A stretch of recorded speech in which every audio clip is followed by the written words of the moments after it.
Peter, what do we know about how these two have prepared? How have they gotten ready for this?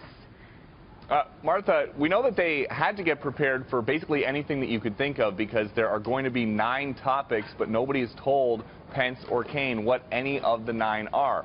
We know that Senator Kaine went on down to North Carolina last Thursday and stayed through the weekend to prepare for tonight. And since he's apparently so passionate about policy, he used big binders of information the campaign put together for him to study. It's intense, but, you know, I'm calm. Things work out the way they're supposed to. I'm calm. As for Pence, he enlisted Wisconsin Governor Scott Walker to stand in and pretend he was Tim Kaine for some mock debates, and he's now talking about where he'll try to steer the conversation.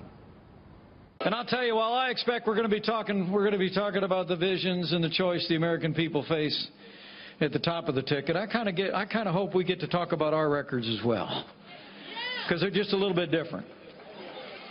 I mean, when Tim Kaine was governor, he actually tried to raise taxes by $4 billion in 4 years.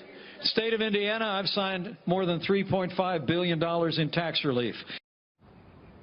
So both men very well prepared, but both men admit it's not about them, it's about Secretary Clinton and Mr. Trump. Yeah. Martha.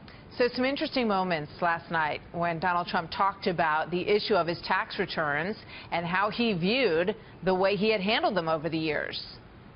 Right, and Donald Trump now is trying to put those reports about a possible 18-year-long tax break after a big loss into context. When the bottom fell out of the real estate market, I had all the debt. It stayed the same, but the value of the assets plummeted. Interesting.